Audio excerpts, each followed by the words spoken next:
a bi san damadɔ bɔ bi depuis i bɛ k'a ka waati préfet ni yɔrɔ ninnu na sous préfet ye maire ye école ye denw bi wolola wolo sɛbɛn t'u la nin drapeau kelen mun filɛ nin ye n'o ye 20 zones rouges ye a ka y'i bolo nin yɔrɔ ninnu na bi lahara t'a ka suri ma n'a ye ninnu ka jadisiw ka sariya de bɛ yan olu ka sariya ani dugu kɔnɔna ta kelen tɛ. An bɛ foli ni tanu lase Mali Actu filɛbaga bɛɛ lajɛlen ma nin waati in na Mali kɔnɔ ani Mali kɔ kan, an ka foli bɛ se aw bɛɛ lajɛlen ma. Bi an ye wulikajɔ sabati ka se Mopti kɔnɔna la. Mopti a bɛ waati jan bɔ, malidenw bɛ a mɛn kosɛbɛ k'a fɔ ko Mopti bakɔfɛla bi walasa k'a dɔn gundo jumɛn dogolen bɛ Mopti bakɔfɛla la, gɛlɛya jumɛn bɛ nin waati in na Mopti lakanabaliya ta fanfɛla la. An ye wulikajɔ kɛ ka se an balimakɛ dɔ ma, maa min ka cɛsiri fanga ka bon kosɛbɛ Mopti kɔnɔ yan nɔ, Mali kɔnɔ yan nɔ. A b'a ka vidéo suit tuma caman a bɛ to k'i da don gɛlɛyaw la ni a bɛ tali kɛ an ka jamana camancɛ fanfɛla kan. Komana i ni tile. Aba Thiam n b'i fo dantɛ foli mun na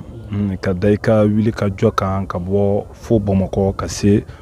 Mopti centre kɔnɔna na n'o ye jamana barajuru yan fanfɛla ye. N'i y'a jateminɛ Mopti ni Bamakɔ yɛrɛ o ye kilo 600 ani kilo 75 ye, a ma nɔgɔn ka déplacer ka bɔ foyi kana kunnafoni jɛlen ɲini. An b'i fo kɔnɔna na kosɛbɛ dantɛ foli min na ka Mali Actu filɛbaa bɛɛ lajɛlen fo, maa sɔgɔlen don aw ka bɔlɔlɔsira la depuis Mali kɔnɔ Mali kɔ kan. N'a bɛ Mali Actu suit an b'a maa bɛɛ lajɛlen fo dantɛ foli min na. O tɛmɛnen kɔfɛ mɔgɔw b'a mɛn ko commandant Mété yɛrɛ ye jɔn ye, i bɛ se k'i kofɔ an filɛbagaw ye wa? O tɛ baasi ye Thiam, n'i y'a jateminɛ ne tɔgɔ yɛrɛ de ye Mahamadu. Commandant nin o ye n surnom ye, o ye n cɛfarin tɔgɔ ye. Maaw bɛ n wele mun na, n wolola Mopti yan nɔ ka mɔ Mopti yan nɔ, n tɛ dugu wɛrɛ dɔn ni Mopti tɛ. I bɔra k'i da don an ka Mopti bakɔfɛla mun kuma la, ne b'a fɔ ma le dernier des fleuves,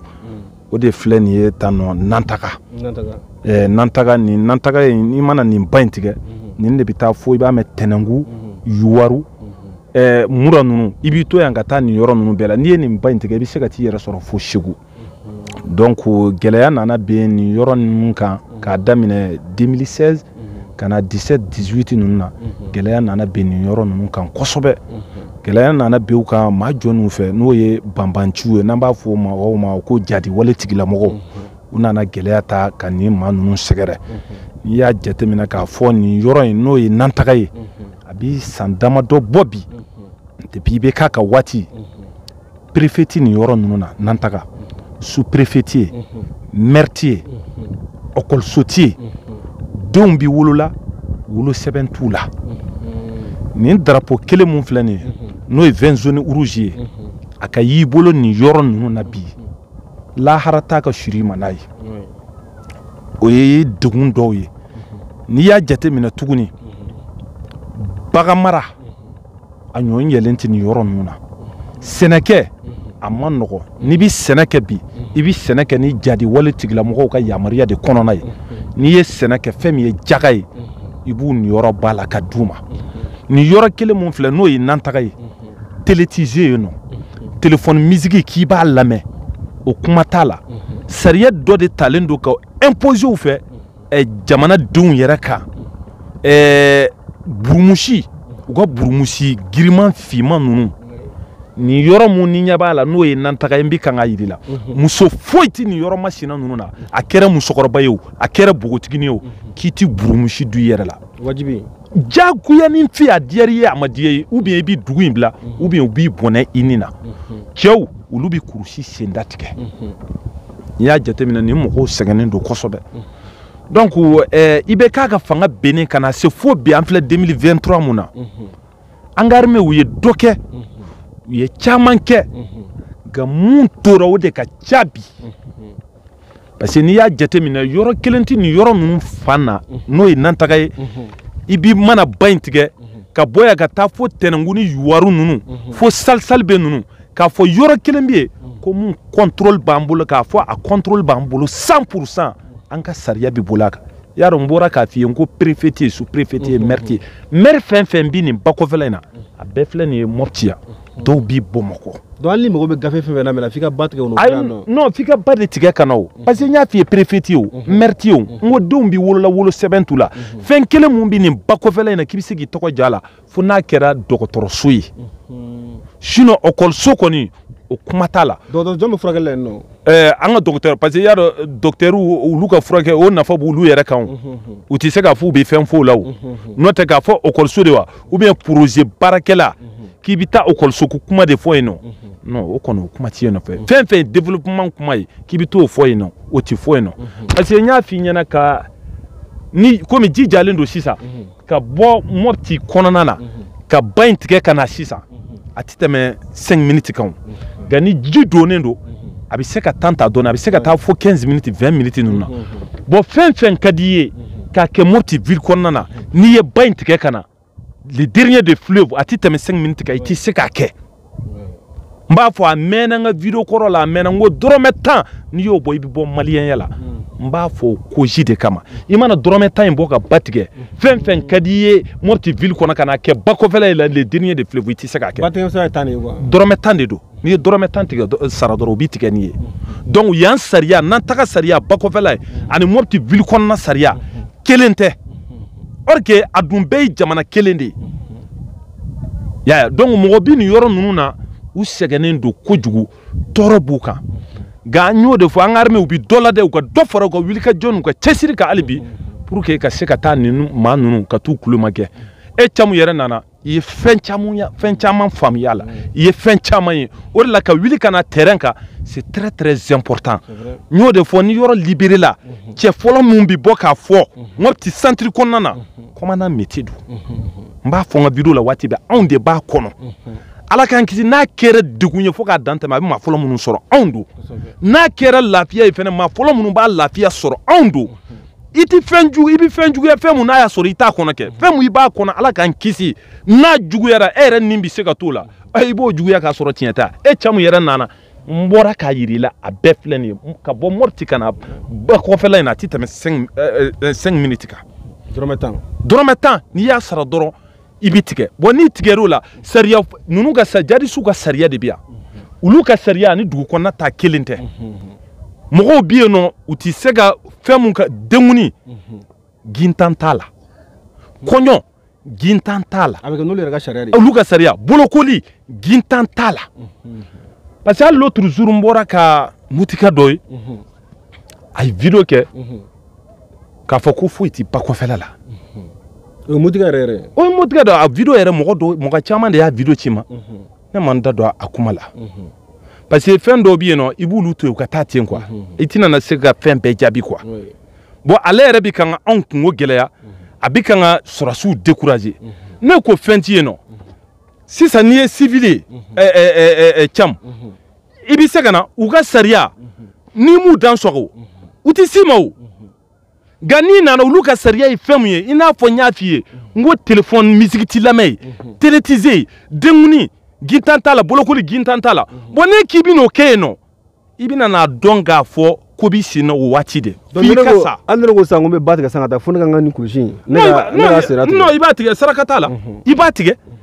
nin drapeau mun flene bolo sisa nin ye bantige na sisa ka dona du konnana billahi nu ye yala kan kisuba ubin faka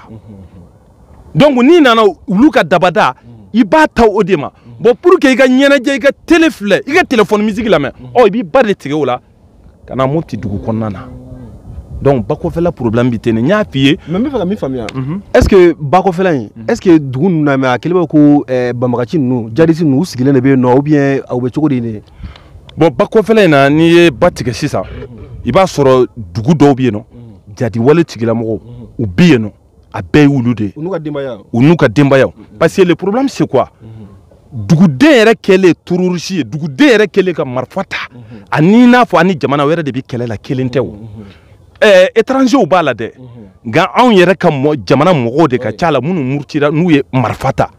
est-ce que ya famia donc abo chugo de la bo ni batige iba soro yoro do fene bien no u ka indicateur de bi no i b'a sɔrɔ sisan depuis ne bɛ ba tigɛ sisan depuis danganda in na ne bɛ jɔ yen nɔ i b'a sɔrɔ ne ka position bɛɛ dilen d'u ma weleli kɛra k'a fɔ k'an bɛ ba an bɛ ba tigɛ an bɛ nin kurun masina in na nin doloki masina in de b'a la an bɛ nin togo in de k'an ka position bɛɛ d'u ma y'a dɔn o yɛrɛ ka jugu ni jadi wale tigilamɔgɔw ye mais o kɔni tɛna an minɛ ji sanfɛ kɔni ayi non o kɔni o kuma t'a la o b'a minɛ ji sanfɛ yɔrɔ o b'a sɔrɔ an ye ba tigɛ ka moti lasɔrɔ y'a ye parce que n b'a f'i ɲɛna n ko Mopti tilalen don fila de ye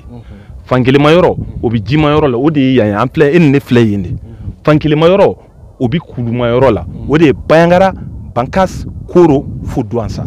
et puis i tun y'a fɔ an natɔla k'a fɔ ko nin sira min filɛ nin ye ko nin de bɛ taa bange dugu caman fɛnɛ la jamana caman fɛnɛ la nin sira mun filɛ nin ye nin ba in tigɛ sisan i b'i nin ba in tigɛ i b'i to yan i bɛ t'i yɛrɛ sɔrɔ fo Niger i bɛ t'i yɛrɛ sɔrɔ fo Algérie i bɛ t'i yɛrɛ sɔrɔ fo Mauritanie i bɛ t'i yɛrɛ sɔrɔ fo Segu nin ba kelen mun filɛ nin ye n'i y'a tigɛ sisan nan taga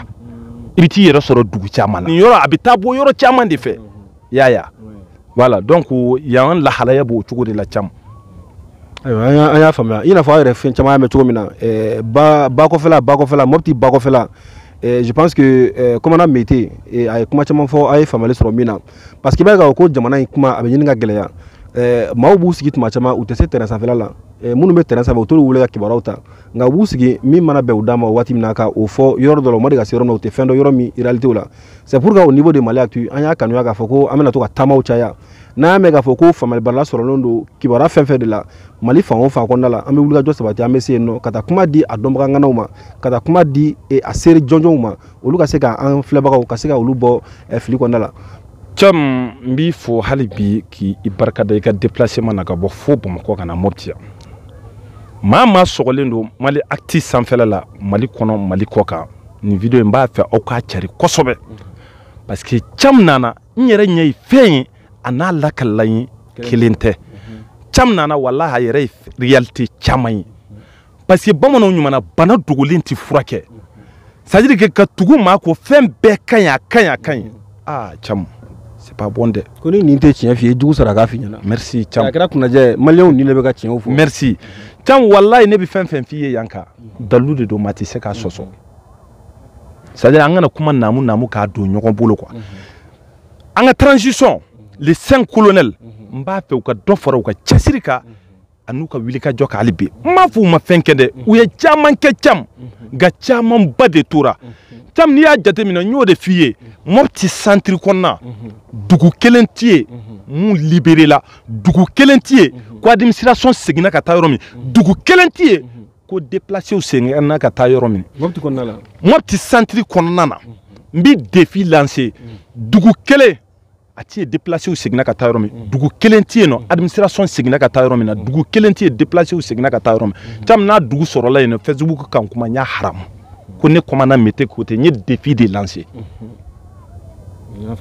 dugu in ka basigi centre ka basigi a ka di maa fɔlɔ min ye ne commandant Mete b'o la Mopti n y'a f'i ye dɔgɔjɔ dugu de don sɛnɛkɛ dugu de don baganmara dugu de don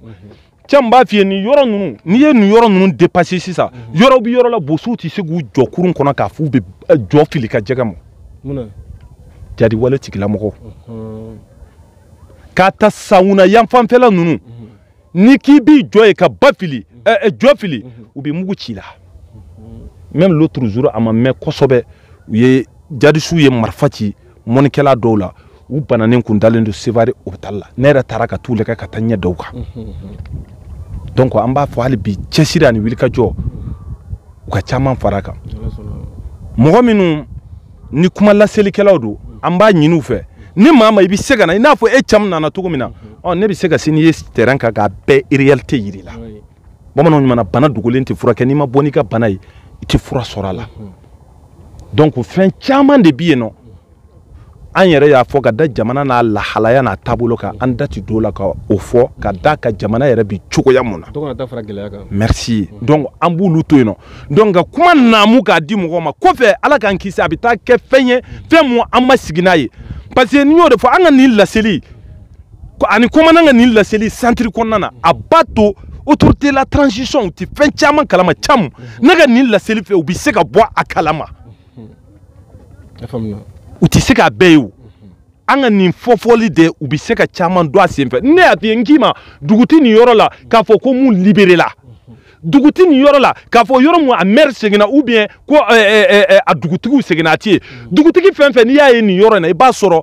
a bɛ yen nɔ jadiwale tigilamɔgɔw ka yamaruya kɔnɔna na bɛnkan bɛ yen nɔ ni bɛnkan tɛ a tɛ ku i la k'i sigi ye hali n'u y'i sara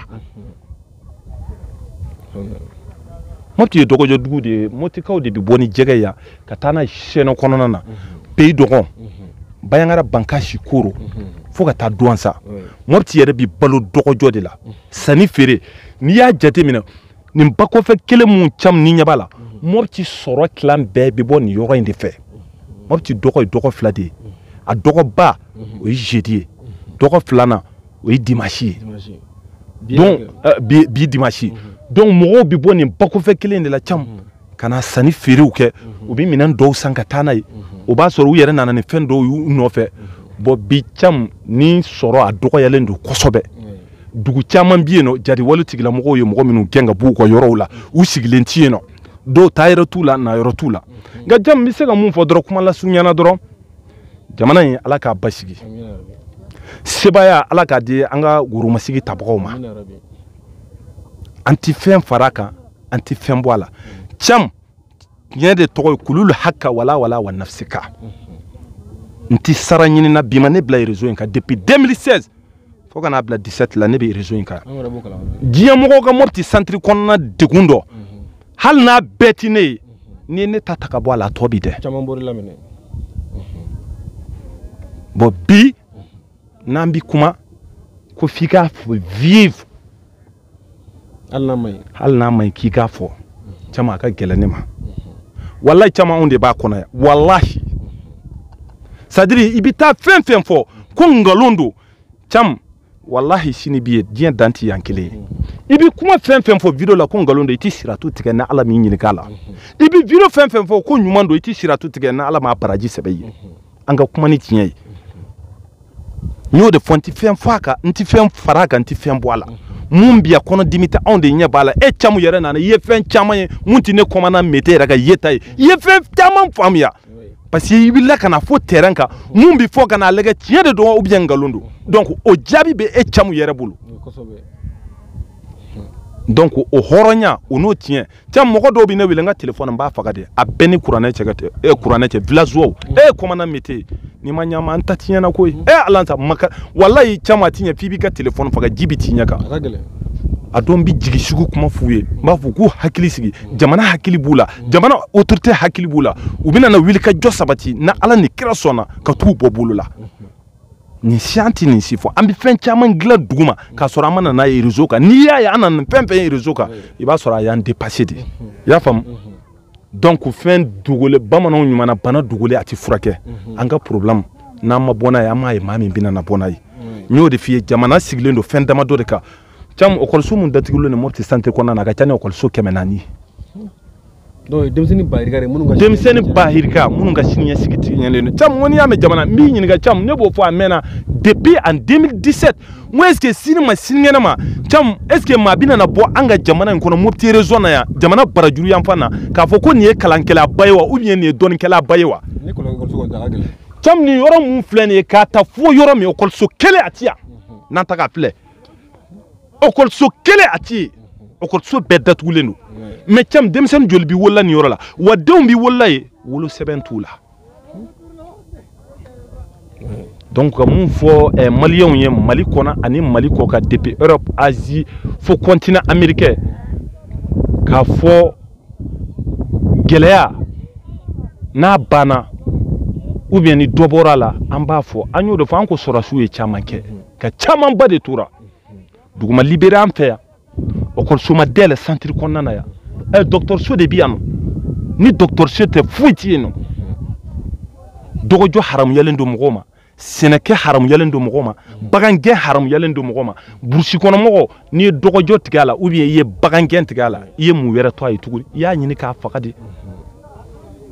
donc an bɛ fɛn fɛn fɔ dalu dɔ an y'o de fɔ an ye hɔrɔn de ye ka n'an sigi k'an bɛna nkalon tigɛ réseau in kan a maloya banna an t'a kɛ jama ɲini kama an t'a kɛ sanga ɲini kama an t'a kɛ wari kama an b'a kɛ de pour que an yɛrɛ bɛ se ka bila basigi la parce que bamananw ko ten n'i ye duga ye maa su kan kan'a fɔ bɔ n su kan dɛ a fɔ bɔ n su kan